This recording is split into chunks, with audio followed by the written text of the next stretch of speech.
საქართველოს გარემოსა და ბუნებრივი რესურსების დაცვის მინისტრმა ხათუნა გოგალაძემ და ეროვნული სატყეო სააგენტოს უფროსმა ბიზინა გიორგობიანმა ტყის ხანძრებთან დაკავშირებით ბრიფინგი გამართეს.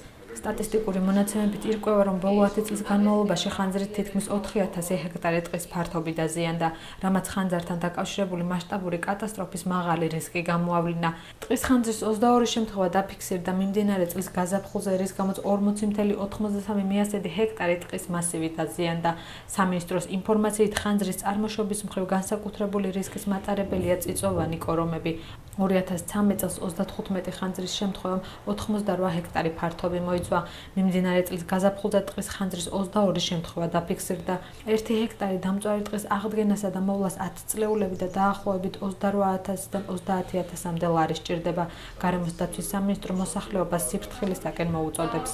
როგორც იცით, ჩვენი ტყეებისთვის ერთ-ერთ მთავარ საფრთხეს წარმოადგენს ხანძრები, რისი გამომწვევი მიზეზიც ხშირ შემთხვევაში სწორედ ადამიანების დაუდევრობაა. კარგულ სტატისტიკას თუ გადავხედავთ, ბოლო 10 წლის განმავლობაში საქართველოში ხანძრებით განადგურდა დაახლოებით 4000-მდე ტყის ფართობი.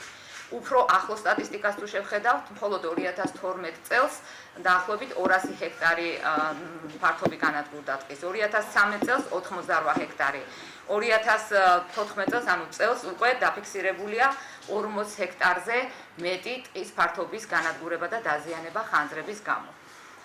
როგორც აღნიშნე, ამისი მთავარი მიზეზი, ერთ-ერთი მთავარი მიზეზი სწორედ ადამიანების დაუდევრობაა.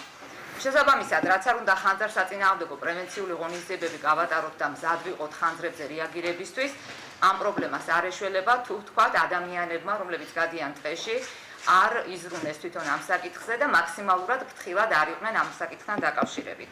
ტყის ხანძრები საფრთხეს უქმნის როგორც ტყის მიმდებარე ტერიტორიაზე მცხოვრებ მოსახლეობას, ასევე ხშირად გადაიზრდება ხოლმე ბუნებრივ კატასტროფებშიც. საინტერესო შეიძლება იყოს თქვენთვის ის ინფორმაციაც, რომ 1 ჰექტარი დაზიანებული ტყის აღდგენას და შემდეგ მის მოვლას დაახლოებით 30,000 ლარი სჭირდება.